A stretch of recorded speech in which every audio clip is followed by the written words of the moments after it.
Good evening, you're watching the best betting show on television. This is the Punter on Sports Tonight. I'm Trevor Harris and I'm joined today by Chris Graham. How are you, Chris? Not too bad, Trevor. How are you? I'm very well. I want to start pretty much where I left off with the Bet Butler yesterday. Yeah. AVB, back in the news again because Spurs have already made a signing. Gylfi Sigurdsson, who of course impressed at Swansea last season, Yeah, great season. has joined Tottenham. What do you make, first of all, about AVB's appointment? Because the Bet Butler and I were at completely different ends of the spectrum. He thought it was a real go-ahead appointment. I think it could blow up in Levy's face. What do you reckon? Yeah, I watched the show last night. It was a good show. Okay. Good show. Nice to know you're watching on your days off. Of course I watch. I'm more inclined to sit with you here. Right. I've got huge respect for this guy, Andre Villas Boas, but this is a big risk. I mean, he really did fail at Chelsea. What I think would be different, he seems to have a different brief this time. I think his brief last time was to come in and revolutionise the place, tear away the old guard, bring in a new set of players and stuff like that. And that's a huge task. It was too huge for such an inexperienced manager. If his brief this time is a lot less radical, yes, it'd be interesting to see how he gets on. And the guy's obviously got talent. He's hugely talented and he's young, and this could really work. But it still is a risk after what happened last season. How long do you think he'll last? Because these markets that the bookies are coming up with are absolutely fascinating. Yeah. I mean, last night, Bet Butler was saying, no, he's there for the long haul. I'm thinking the value here is an exit in the first season. It is, absolutely. 11-2 is a massive price. It is big, isn't it? It really is a big price.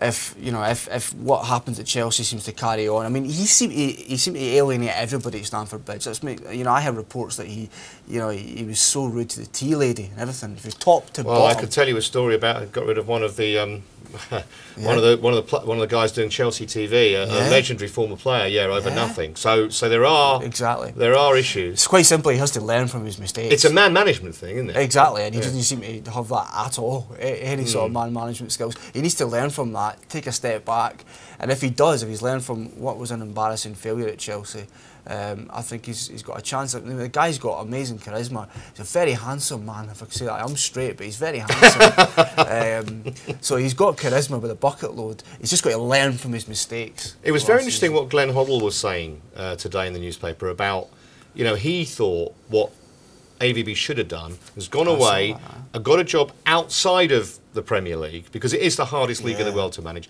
and then come back in maybe 2 or 3 years and had another crack at it. He thinks it's too soon. I would tend to agree with that, actually. It's almost like you got married, got divorced, and then back down the aisle got again. Married again. Yeah. It's only March when he got sacked to Chelsea. So you're right. Perhaps maybe a sort of top 6 Spanish club or a top 6 Italian club might have been for 2 or 3 years might have been great to extend his repertoire and portfolio. But it's really interesting move. What do you think the brief from Levy has been to him in terms of where he wants Spurs to be in 12 months' time? Because if he's asking him for a top 4 finish, that's tough, bearing in mind they should have done it last season, but they blew it late on. But the momentum between Spurs and certainly Arsenal, who you'd think would be one of their top 4 rivals, seems to be shifting. Spurs have lost their manager. Arsenal have made 2 fairly high-profile signings. Yeah, I mean, I think Spurs were 13 points clear at one point at Arsenal last year, so I think Levy will definitely require another top 4 finish, you'd imagine. But I think Villas Boas must have went in there and said, look, if you're asking me to change the world overnight again, like what happened last year, you think he'd be reluctant to say his tie is still down to such a commitment, such pressure there. So he might have said to him, look, we can do this, we can be title contenders within 3 years. Just give me a bit of time, like I didn't get at Chelsea, and I'll turn it around. So I think he would have put in a few conditions there. All right, well, let's have a look at the market. This is for a top 4 finish, Chris. Obviously, City and United, massive odds on. Chelsea 3's on, Arsenal 8 to 15, and Spurs are 2 to 1. So you're getting odds against if you do fancy Tottenham first 4. Personally, I don't. I think it'll be not necessarily in that order, but certainly those 4 that are all big odds on in the top 4 places this season. Just every year there seems to be a way to oppose Arsenal in this market every year, and I think loads of people somehow Wenger keeps on getting them up there, doesn't he? How does it happen? Well, how he did it last season, I've no idea. They were in the bottom 4 in September. I think the prices here I have to go with Spurs. Like, I'm not convinced that Liverpool can figure here. No. I really don't. I think they've got another very intriguing appointment, bringing in Rodgers. That could backfire. That could be a revolutionary Ferguson type appointment. But it's a bit too soon to get them in the top 4. For me, the difference here, I'd have to go with Spurs here. I would. Obviously, it depends a lot if they keep Modric, which you'd have to say is unlikely. Van der Vaart as well. Let's talk about him moving on. But I would, if it was 8 to 15 Arsenal, 2 to 1 Spurs, I'd be with Spurs. Interesting what you're saying, and I might work this the other way on the next market we're going to look at, which will be the top 6. Now, as you imagine, this is for a top 6 finish. Spurs are pretty short for a top 6 finish, and I think on exactly the same grounds that you just said, on price, on value, they're potentially worth opposing. They are 1 to 7 for a top 6. So if you turn that round and say, what, 6 to 1, 7 to 1 to not finish, I think that's a bet. Yeah, well, you know, I completely agree with you, and your viewers might be thinking, what are you just talking about? You're just contradicting yourself. But sometimes it's about price here, and with Villas Boas it could go either way. It could be a huge success, then you've got to look at the top 4 market and take the 2 to 1, or it could, like I've just said 5 minutes ago, go drastically wrong. Then you look at opposing on these kind of markets. You're right, so you probably get 4 to 1 on them not making the top 6. So if you believe, like I think you do, Trevor, that this could go wrong for Villas Boas, then you're right to get involved in this kind of market. It's interesting, isn't it? Because I think Liverpool and Spurs are fairly similar. I mean, I know Spurs were significantly better last season in terms of points, but I don't think there's that much between the sides. And Newcastle, I could easily see Newcastle finishing above Spurs again. They were breath of fresh air last season if they keep their 2 strikers. That's true, and it could be That's the thing, isn't it? Second seasons of success syndrome for Newcastle, if such a thing exists. You've just made it up. I just invented it. I'll trademark that later tonight. I think Newcastle got a big ask after that wonderful season. I think we've saw in recent years teams who've, all right, I understand newly promoted sides, which Newcastle weren't, had a great first season and then tend to drop off. Pardew's got a lot to live up to, and you think expectations might rise. I'd be surprised to see them back in the top 6 or even top 8 this season. Well, obviously Cabaye had one of the few French players that came out with credit from the Euros. Absolutely. You know? Yeah. And it depends. I guess it depends on whether they keep Cisse et al.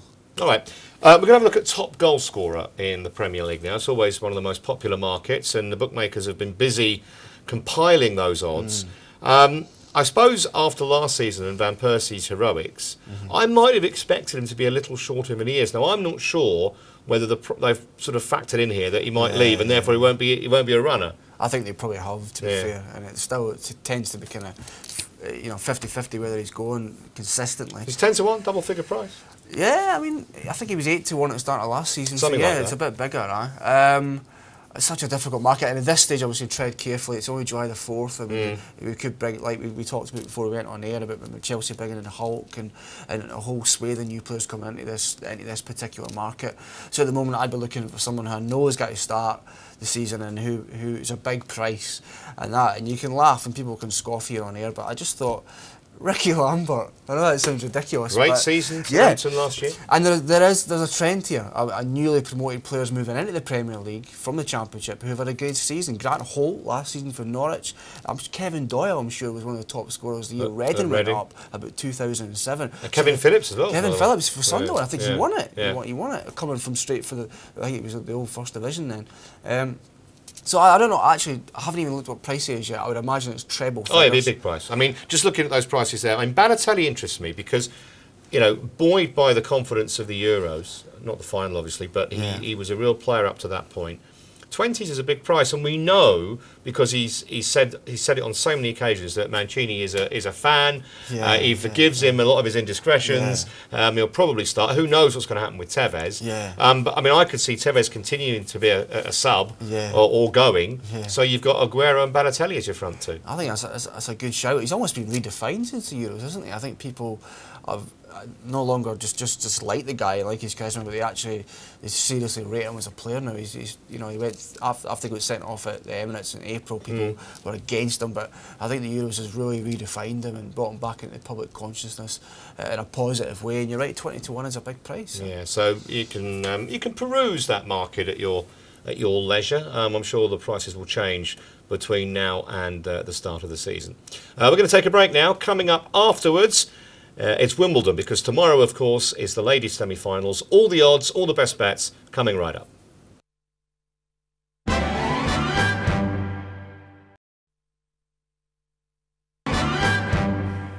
Welcome back. You're watching The Punter on Sports Tonight with myself, Trevor Harris and Chris Graham. And we're going to talk tennis now. Obviously, Andy Murray was the headline act earlier today, but tomorrow is the women's semi-finals. Glad you're here because I know you play a bit of mixed doubles with Sharapova. But we're talking about Serena Williams' game with Azarenka, first of all. And Serena has been tipped up in various quarters. I think there were those who thought she might really struggle against Kvitova. Straight sets, and maybe a bit harder than that makes it sound, because it was a tough game. It was. But she looks the one to take all the beating, don't you think now? Oh yeah, I thought she stepped up in her game massively from the earlier rounds where she was less than convincing, as to be said. But I think she brutalised Kvitova yesterday. It was such a powerful display from the woman mountain that she is, Serena Williams. No, it was a really... You'll get letters now. You'll get letters. No, I thought she looked shaky in earlier rounds, but she really did up her game yesterday. And yeah, if you look at this head to head, she's 7-1. Serena Williams is up against Azarenka. Well, let's show you those odds for this match. And well, I actually thought Serena Williams might be slightly shorter than that. I know 8-13 is short enough for most, but you know, we've seen today the likes of Federer go off 1-7 or something. Exactly.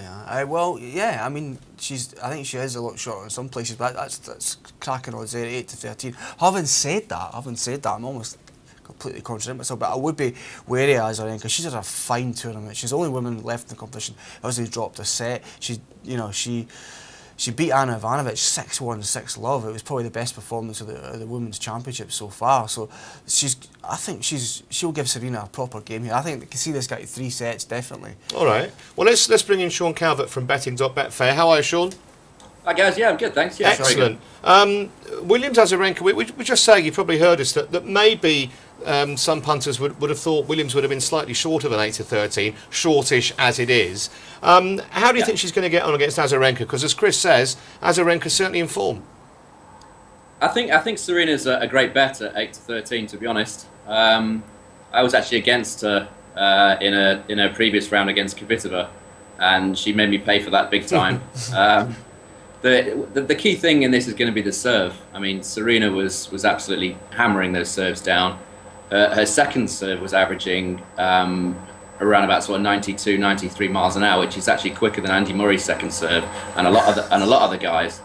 Obviously, Azarenka is well known for her service returns, but I don't think she's ever going to have seen Williams' serves coming at her as hard as they're going to come from Serena's racket. There's a competitive edge, isn't there, to Serena Williams that you don't see in that many female tennis players. I read that she had a bit of a motivational pep talk yesterday before a game, one from her dad, one from her sister, and one from her coach as well, I think, and it clearly worked because she looked absolutely committed out there on court.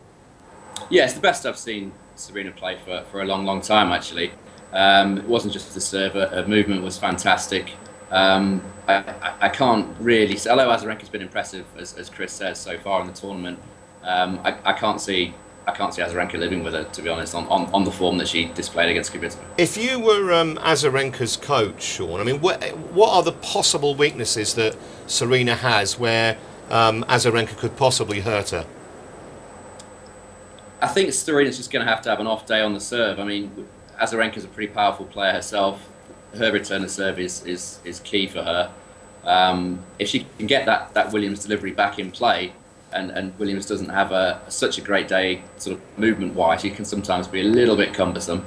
That's probably, she's a better mover than Williams, so that's to her advantage. But I think Serena's going to have to drop a level for Azarenka to get into this one. And are you thinking straight sets in this one? I think straight sets is a decent bet, to be honest. Azarenka could sneak one, but if Williams shows up as she showed up against Kvitova, then she's going to get the job done quickly, I think. All right, hold on there for a minute, Chris. We're going to talk about the other semi briefly. Kerber versus Radwanska. Kerber played well yesterday, Chris. I was impressed with him. It was a great game, wasn't it? It was a great game. The crowd was so into it as well. I must admit I was sharing the sicky because when I was at Wimbledon last Wednesday, I watched her game. She was great fun, always got a smile on her face, and I was just really sad to see her get knocked out. But I thought Kerber showed guts. You know, she really fought hard, and she's had a great tournament. She cruised past Kim Clijsters 6-1, 6-1. She dropped just one set in the competition. That was against Lisicki yesterday. She actually knocked out Radwanska in the US Open last year as well, so she's got that over her as well. So I think she's rightfully favourite here. Well, let's have a look at the prices. Yeah. She is favourite, but it's 8 to 11, 13 to 10, so they're not completely convinced, the bookmakers, it's going to be one-sided. I mean, I would imagine, I'll have to work it out during the next break, but 8 to 11, 8 to 13, you're getting way better than even money about that double. If you want to throw Serena in with Kerber. Yeah, I think it's about 5 to 4, that double, Yeah. 5 to 11 to 8, that kind of thing. Yeah, I actually expected it to be a bit tighter in the odds because Radwanska's ranked higher, but I still believe Kerber will win this game. So maybe you want to look at maybe Kerber to win 2-1 or 2-1, I would say, in sets rather than just backing her outright. That's how I would approach it. I think she'll win. All right, let's go back to Sean. 8 to 11 Kerber, Sean. Is that a bet for you? No, not for me. No. Okay. I think this one is. It's so hard to call. I don't fancy either of them particularly, but I certainly don't fancy Kerber at 8 to 11. She didn't show. Well, she showed me in the last match against Lisicki where her downfall is, and that's in the mental game. She really did get a bit of a strop on in that match when she started losing, and she was lucky to get through against Lisicki in the end. These two are basically very defensive players. Radwanska's game is all about not missing. Kerber is pretty consistent as well. She's got a few more shots in the locker. But I think the way to go on this one is probably the overs. I can see it being a 3-set tussle. Yeah, I would imagine the overs probably around the mid-20s mark, I would think. I mean, whoever wins this match, Chris, and Sean, rather, I'm sorry, we will obviously talk about the final when we know who's in it, but you'd have to think Williams would be a pretty warm favourite against either of these two. Absolutely. It's looking very difficult to back anybody else other than Serena right now. I doubt very much whether Radwanska would be able to cope with an onslaught from an informed Williams, and Kerber in what would be a first Grand Slam final. It's a little bit too much to ask of her as well. Well, so let's put up the prices for the outright market on the women. There they are, 23 to 20. So she's still odds against if you're going now on Serena. Azarenka the second favourite, Kerber and Radwanska at bigger prices still. 23 to 20, Chris, is that of any interest to you? No, I understand that she's definitely the most likely winner. Yeah. But I would be playing very small stakes here. But I went for Kerber to win their semi-final, and I think 11 to 2 is decent. I mean, Williams struggled against Zheng and Shevdova as well. She's not really looked absolutely fluent in this competition. And you think back to last year's final as well, it was Kvitova against Sharapova. Yes. Everyone was backing Sharapova. It was a dead set. Yes. But Kvitova came and stormed it and won. So, you know, it's no as clear cut for me as those odds would suggest. All right. We'll come back to Sean in a moment. I just want to ask you about the first men's semi-final, because that's known now. No real surprise that it's Roger Federer versus Novak Djokovic. And Federer, up until today, actually looked a bit off par, and there were issues about his back, and today he was absolutely majestic. I know, it was ominous, wasn't it? Yeah. I know he's up against Mikhail Yuzhny, who he's beaten 13 times out of 13 or 14 times out of 14 now, but I think he only dropped 5 games in the whole match. It was a very, very dominant display, and he's, you know, Federer's got a decent record against Djokovic, if I'm not mistaken. He beat him in the French semi-finals last year, 2011. So it's 2-1, maybe a wee bit. Yeah, well, we'll show the prices. Yeah, 2-1, as you say. Now that gives you an idea that the bookmakers just can't see past the Djokovic victory here. Yeah, I know. It's probably no big enough for me to get involved. I think 5 to 2 Federer, or even 9 to 4 might be enough to get me tempted. But yeah, I actually think 4 to 9 Djokovic is probably a better value price. Okay, let's bring Sean back in. Any chance for Federer here, Sean? Because the odds don't suggest it, but it's a brave man that ever writes him off. It is indeed. What we've seen today from Federer is what we often see from Federer at this sort of stage of the tournament. To be fair, he didn't have a great deal of opposition today in Yuzhny. He knew he was going to win that one. Yuzhny, probably more importantly, knew that he wasn't going to win it. So Federer could relax a little bit there and play some of his best stuff. Against Novak Djokovic, it's going to be a totally different proposition. Djokovic, I think, has won the last 4. They've never met on grass, which is it's going to make it pretty interesting. Djokovic, a warm order. What is he? Just under 1 to 2. 4 to 9, yeah. Something like 4 to 9. I don't fancy the 4 to 9. I think that could be one. I think you get higher than that in play. I don't think this Novak Djokovic, the 2012 version, is as good as what we saw last year for large parts of last year. The first set today against Florian Mayer, he was pretty poor, to be honest, and Mayer missed a fantastic opportunity to win that first set. So Federer can get at him early. Federer often starts well in his matches. If he can do that, then I think you'll see a bigger price on Djokovic during the actual in-play betting. Has this got the look of potentially a long game, 4 or 5 sets, and maybe we can look at buying on the games market? I think Federer's going to need to get off to a good start for that to happen. In recent tournaments, we've seen Federer just sort of go away a little bit. Once he's been sort of a set or 2 down to Djokovic, he's almost lost interest and gone away quite tamely. I don't see Federer fighting back. But if he gets ahead, then we're certainly going to be looking at a long tussle, I think, yeah. So what will be your best bet for tomorrow from what we've discussed, Sean? I've got to be with Serena. Short and sweet, and yeah, she is a big favourite, but you might make some more money if you double her as well. Sean, thank you very much. No doubt we'll speak to you again as we head towards the conclusion of Wimbledon 2012. Thanks, guys. Thanks, Sean. Sean Cabot there, and some interesting differences of opinion on some of those markets. I thought Williams would be way shorter, but there we go. Right, that's the end of part 2. Coming up after the break, we're talking motor racing, because of course it's the British Grand Prix at the weekend. Petrol heads salivating with excitement. We're back after the break.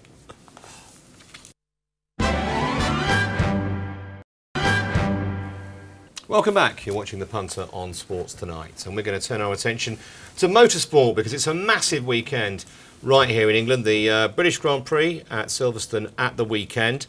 It's been a hugely exciting championship, Chris, hasn't it? I mean, different winners virtually every race.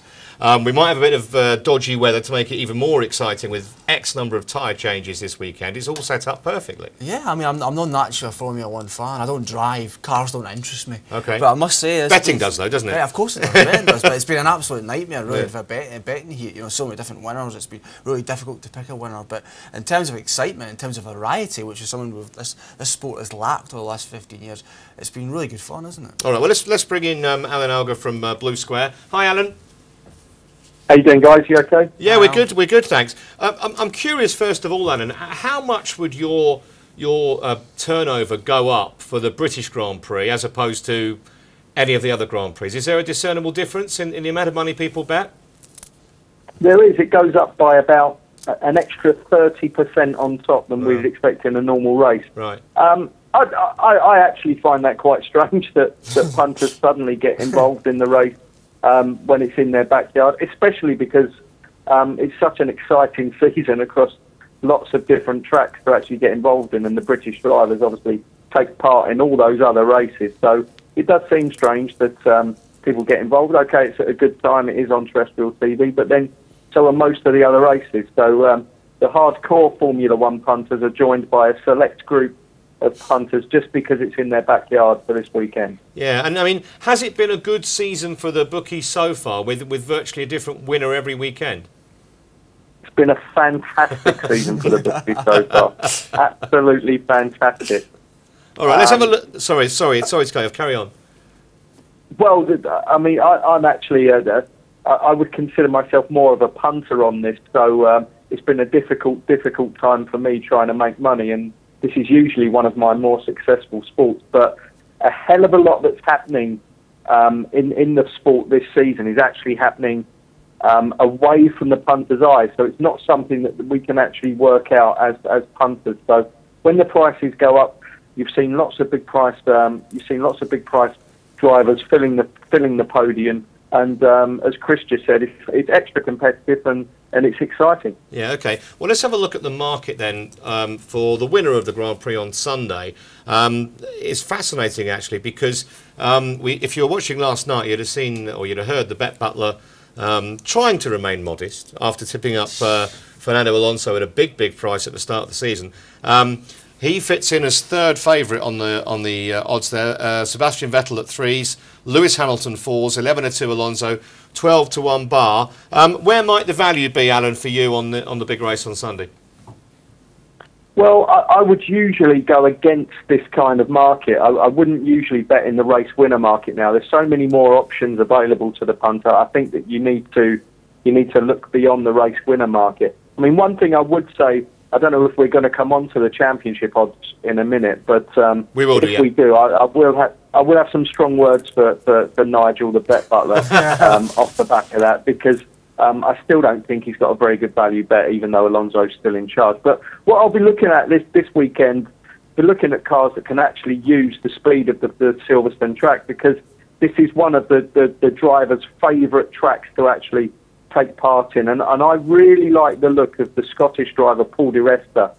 He's 80-1 with us to win the race, but there are plenty of different options to back him to be successful over the weekend. And by successful, I mean a points finish or a podium finish. The Force India car is a very, very quick car, and Silverstone is really aligned to getting the best out of that car. All right, we'll look at the podium finish and the outrights in a minute. I want to talk about the pole position market, Alan. Do you see much business in that market?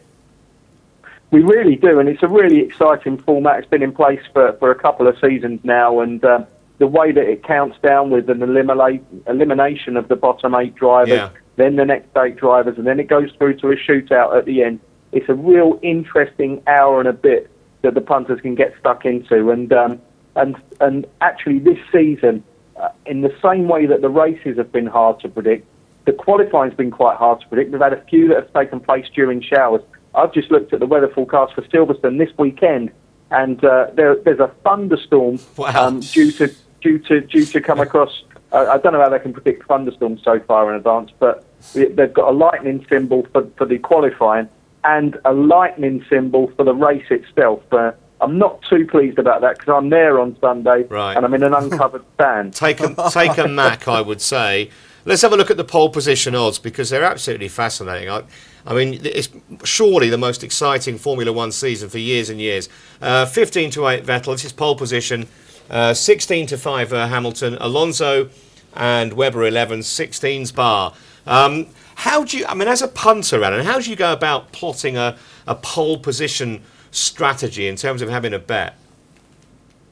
Well, I mean, obviously, you are looking for a car that can do a fast lap, and not necessarily a car that can actually complete a Grand Prix. And as we've already seen this season, the cars that managed a good pole lap are sometimes far behind in the actual race itself. Not quite sure what the stats are of pole position to winner this season, but I'd say it's one of the lowest seasons for a pole position to winner ratio, even at tracks like Monaco, which are hard to overtake, and obviously Valencia last week when Alonso won. But again, here I'd be looking at the Force India cars, because they're quite quick. Now, we were actually 66-1. Paul di Resta and his teammate Nico Hülkenberg were actually 66-1 each driver.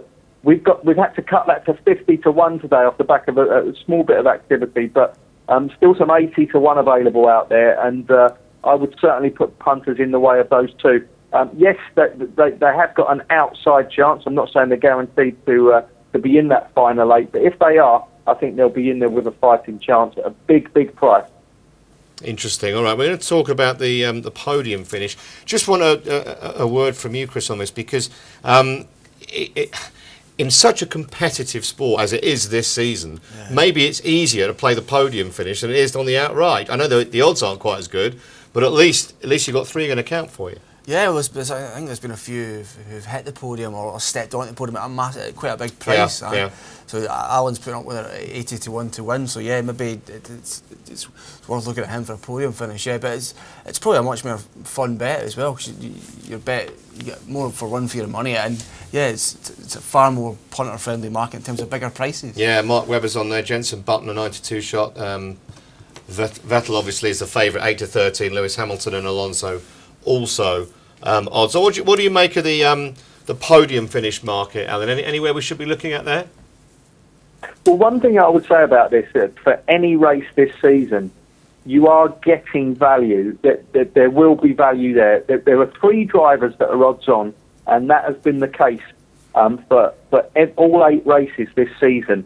And in every single case, at least one of those odds-on drivers has not been on the podium. So not each time you have got an odds-on favourite chinned. And if you're getting that much out of the market, as long as you can find where that percentage is actually coming back in your favour as value, then as a punter, you should be quids in.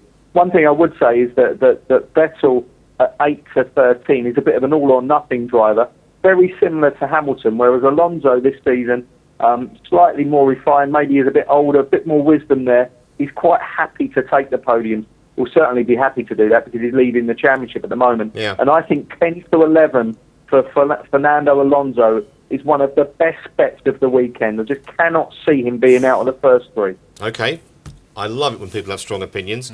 What about the Formula One outright market? We just heard you say that you thought Butler was maybe crowing a bit before the event and he hasn't got a value bet on Alonso. Where's the value on the outright market then, Alan?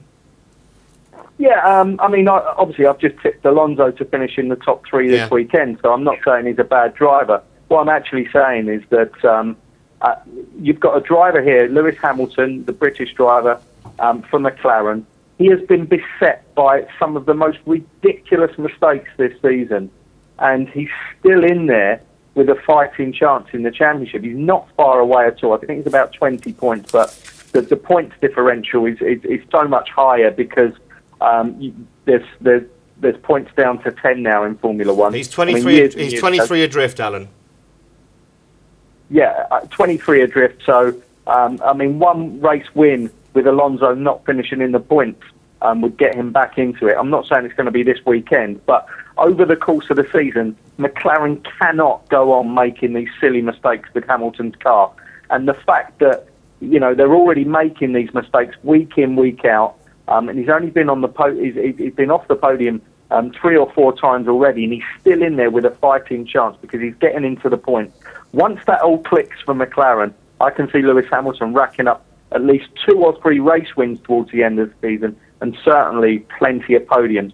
I mean, he was trickling towards the end of the Valencia Grand Prix when Pastor Maldonado knocked him off the track last week. He'd have probably got about 5 points there. I think they were moaning that he would have got a podium. I think that's rubbish. His tyres are completely gone. But he's certainly got 5 points, and that would have been 5 more points eaten into Alonso's advantage. I just think over the course of the season, we're not even at the halfway stage yet. It goes on for a very, very long time, the Formula One season, and the quickest car and the best driver, Lewis Hamilton and the McLaren, and I think that will suddenly start to pay dividends.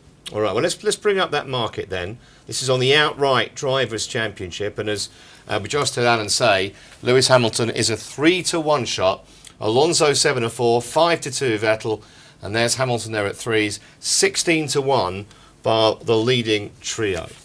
Now, there's one other market that I want to look at, that's the Constructors' market.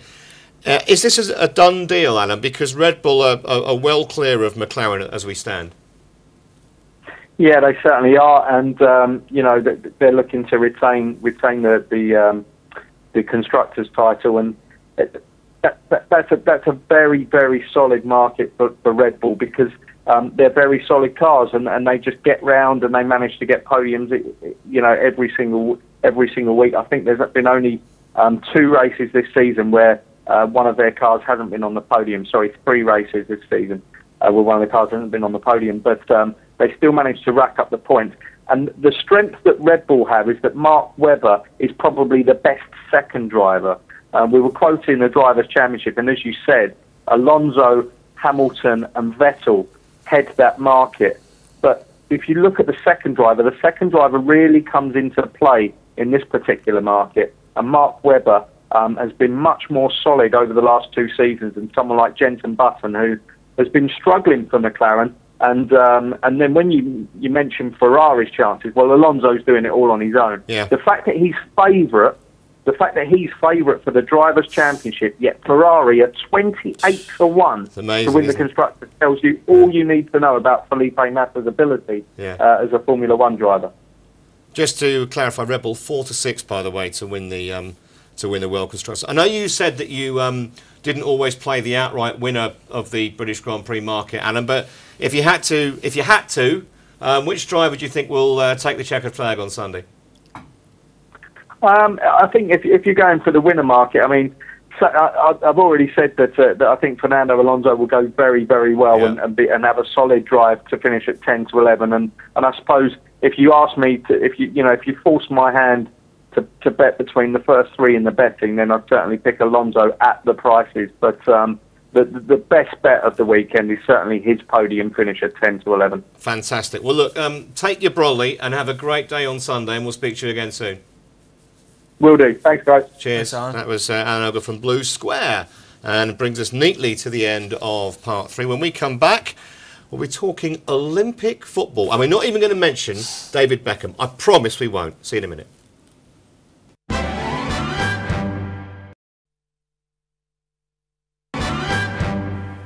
Welcome back. You're watching the Punter on Sports Tonight. We're going to turn our attention to the Olympics in just a moment, but before that, bit of horse racing. Big race at the weekend, Chris, the Eclipse. Yeah, I know you've got some views on this. Yeah, it's one of the best races of the summer calendar. It's over 10 furlongs at Sandown every year. Yeah, it's you've got So You Think, who won this last year, who's the even money favourite, but a couple other horses are really quite interested in. Nathaniel, who won the King George last year, probably the midsummer highlight, if you like it. He's running his first race of the season, so it's a big ask for him to win this. He was 9 to 1 yesterday, which I thought was astonishing price. Well, let's look at the current prices, just to see where we are. 13 to 2. So you probably still think that's a punt. It's probably just a bit it's probably right now. Right. In fact, it's his seasonal reappearance. The top two have run already this season more than once, but Nathaniel could you could make a case by saying he's the most talented horse in this race, but it's optimum distance, and it's the fact it's his first race of the season. But if you can still get about 8 to 1 kicking about, I mean, if it drifts back in, take a look at that. Far is very, very, very interesting at 4 to 1. This is a horse that run at Thirsk, which is a sort of League One type track in football parlance. Right. Won really well there, and then they were really bold connections. They run him in the Prince of Wales' stakes at Royal Ascot. I thought he was a really short price that day, but he finished third, and he met a lot of interference along the way, and he come with a really late rattle and almost pinned back the winner, which was So You Think, who's the evens favourite here. Is that a bit short, even money, So You Think? I think it is. I wouldn't want to get involved in that. I think Far is the most progressive horse on the flat at the moment. This horse has come from, like I say, running at Thirsk back in April to mixing it with these boys at Royal Ascot, and there's still a lot of improvement in him still, I think. And I think 4 to 1's a decent price for him to get his revenge, and So You Think. Okay. So Nathaniel may be 13 to 2 and Far fascinating at 4s, and probably leave the favourite out on Saturday. I would. It's probably So You Think's last race in Europe. Yeah. But Far, and if Nathaniel gets a wee bit bigger than that, take a look. Okay. We're going to move on to the Olympics. We've had a kind of an Olympic theme all week on the show. We're going to concentrate tonight on the Olympic football, and it's really interesting because having released his squad, I mean, we know all the Beckham stuff that happened, but then the rest of the names were announced by Stuart Pearce, and I have to say, Chris, and this is not because there are no Scots in it, honestly not, I think everyone is just totally underwhelmed.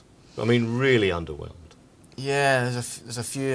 I've just underlined some of the names. I mean, nothing against these players. No. They're potentially promising young players, but you know, Bertrand, Coulter, Cleverly, Cork, Dawson, Sordell, who's just gone to Bolton from Watford, Steele of Middlesbrough. I mean, it's not the kind of a squad that's going to instill fear in any of their rivals, but is it the kind of squad that's going to get the country going? And from a punter's point of view, is it the kind of squad where you want to put your hard-earned money down? I don't think so. But interesting to see after we saw the lack of patriotic money for England in the European Championships, whether we see any sort of patriotic money here. I'm not saying for a minute that the levels will be anywhere close in terms of betting turnover. Yeah. But it'll be interesting to see if there's any here, and whether I can see the country getting behind this team. I really can. Even though I agree with you, I don't think it's quite an underwhelming team. You're right. I mean, you look at some of the players lining up for the other sides, like Brazil, for example, with David Luiz, Pato, Neymar, who of course is one of the most exciting names in the game at the moment. Look at the Spanish squad. They've got Juan Mata, Jordi Alba, De Gea's in that squad. I mean, let's have a look at the odds, because I think it'd be interesting. The odds for the men's Olympic football. Well, there you go. I mean, Brazil 9 to 4, Spain 5 to 3. We've just mentioned the calibre of players in those squads, and Britain third favourites at 7. So I don't quite know how they work that out really, because I don't see us being a third favourites or certainly not value at 7 to 1. No, I think it's probably because it's a home Olympics and people probably desperate for this team to do well. There's been a lot of headlines created, of course, with leaving Beckham out as well. And I think the bookmakers didn't really to go a big price here, I would say. It's a bit like England in the past, like for tournaments back in the 20th century. Yeah. We didn't really to offer them a big prices because we didn't know much about the opponents here. So this is kind of the case here. You're right, I don't think I wouldn't get involved at 7 to 1. Switzerland is one I've been hearing a lot about. Actually. Yeah, there has been a whisper around for the Swiss. Quite a few whispers, and it's grown into a sort of squeak. It's about 11 to 1 at the moment. This is the team that won the Under-17s World Cup in 2009. Yeah. Pretty much the same side, and lost to Spain in the final of the Under-21 European Championships last year. So they've got calibre, they know how to play tournament football, double figure price. Where'd I get on? Well, yeah, I mean, I'd have to say of those prices, I'd be with the Spanish. I actually covered the Under-20 World Cup last summer in about a year ago in Colombia. Spain didn't win it. They lost to Brazil in the quarters on penalties. Sure. But they were the best side there by an absolute street. And a lot of those players will be here. Yeah. And you throw in the likes of Mata and Jordi Alba, who I thought was terrific in the Euros. It's great. It's great that the Spanish have got this young side as well, because the senior side are doing so poor at the moment. You know what I mean? I think it's really comforting for the nation. I mean, there are solid form lines in Olympic football. The Argentinians have won the gold for the last 2 years. Yeah, I mean, You know. I think Messi was involved. Obviously, Wasn't he? obviously they're not there this year. But the point I'm illustrating is that it's not generally a tournament that throws up surprise winners. Yeah, I think I would suggest that some nations take it a lot more seriously than others. That's something that punters need to consider desperately. Yeah. Let's have a look at the women's odds, because this is interesting as well. And I would argue actually that the British women have a better chance than the men. Not that those odds reflect it at all. We talked about form lines. The USA have won the gold for the last 2 Olympic Games. Brazil are always going to be there or thereabouts in the market, aren't they? Britain we haven't disgraced ourselves in the last 2 major tournaments, World Cups, European Championships, and that penalty shootout a couple of years ago. I think 16s is a reasonable each-way punt, to be honest. It's Hope Powell's still in charge. Hope Powell is in charge of this team, isn't it? So, you're right. I think women's football has grown in stature over the last 5 years. We saw that with the team, like you say, remember that. And this is not an under-23 team. This is a full side in the women's tournament. That's interesting. You look at the USA at 5-3. Where are Germany? I think Germany are another a nation that takes their women's football really seriously. It might be worth having a look at what price they are if they're bigger than 25 to 1. But you're right, I guess 16 to 1 in the women compared to 7 to 1 in the men. The women's more attractive in many ways. Yeah, Germany surprisingly are not there in this Olympics. Yeah, vagaries of qualifying. So the Canadians, another interesting side. Again, my experience of women's World Cups and under-20 World Cups, but they generally are not a million miles behind the Americans in terms of the numbers that play the game. That's really why America's so strong, just because so many females from a young age take up the game, because American football's not considered really to be a suitable sport for women for obvious reasons, and they kind of migrate to soccer. That's interesting. So I think were they the Canada 25 to 1, much bigger price. In the USA, let's talk about the USA women on Independence Day. Yes, it is today, isn't it? Yes. I want to talk about the athletics or the gold medals generally for Britain. That athletics gold was announced yesterday.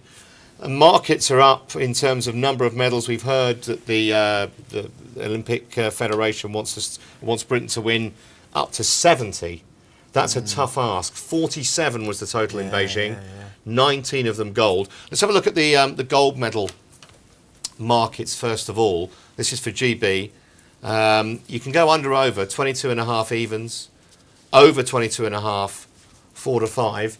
I mentioned the total was 19 4 years ago. That without wishing to sound unpatriotic, that evens attracts me a little bit. See, I'm the opposite way. Are you? I'm the opposite way. You're just one of life's optimists. And we've got to do loads and loads of research on the Olympics in the next 3 weeks. I'm just touching upon this, for the first time today. Convince me. But my gut reaction is, Everything has been put in place for 2012. As far back on July the 6th, 2005, when they were awarded the Olympics. Yeah. Everything's been about these games.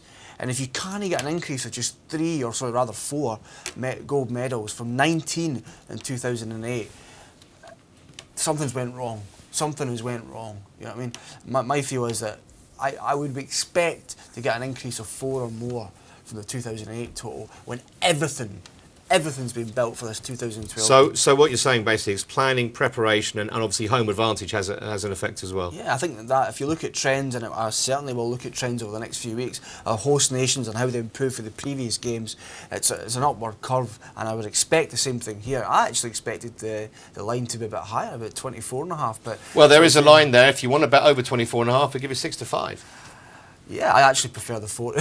I'm quite conservative. The 45 and over 22.5 right. medals. But yeah, I like 65 as well, definitely. I just would have thought, Trevor, that everything's been pushed towards these games, and in sports, the government, society. They're going to have egg on their face if we don't win many medals, aren't they? Absolutely, big time. They will. But we saw growth year on year. I mean, it was just 9 in 2004, up to 19 in 2008. Yeah. An increase of 10 there, so surely you can get another 4 more on our home turf. Yeah, no, maybe. Let's have a look at the market then for total medals for Team GB. 47 the target to beat, as it were. That was what they got in Beijing, and the bar has been pitched a lot higher here. Yeah. You can go 62.5 the mark. You can go under 19 to 20, even money over. 64.5 you can go over. That's 5 to 4 shot. Yeah, less confident here in my predictions to be right. fair. But again, there's a solid upward curve here. 28 in Sydney in 2000, 30 in Athens in 2004, up to 47 in Beijing in 2008. It's another big jump here required if you want to collect your money. Up another 16. So yeah, I'm less confident in terms of this market as I was for the golds. But yeah, I'd still be I'm patriotic here. I'd still be on the overs, but not as confident as I would be in terms of the smaller jump required in the gold medal market. 48 medals, UK Sport says. Are they underplaying things a little bit as a target? Yeah, 48. You try and take the pressure off a bit. Yeah, no, absolutely. And Van Comeny as well. I think Charles Van Comeny, the head of UK Athletics, some of his targets seem a bit conservative, definitely. But yeah, like you say, there's so much financially, sociologically into these games. There will be a lot of egg on faces if it goes wrong later this month and in next month. Are you really getting into Olympic fever yet? Do you think it's sort of caught on yet? We're only 3 weeks away from the start. Oh, well, I got my tickets through last week. What are you going to see? I'm going to see the weightlifting. Don't ask me. Fantastic. Family, my dad was a weightlifter. Oh, was he? Yeah, he was. I didn't get his No, teams, I obviously. wasn't going to mention that. Yeah, and I'm going to see the boxing, which I might get. Oh, that'd be great. Which will be great. Quarterfinals of the men's. But no, we live in London, and I'm trying to. It's like Christmas. I want to get involved with Christmas as well. I get excited about Christmas. I want to get excited about the Olympics. You're like a kid in the sweet shop. We're excited about the Olympics. More of that tomorrow, and the men's Wimbledon semi-finals. Till then, from Chris and myself, bye-bye.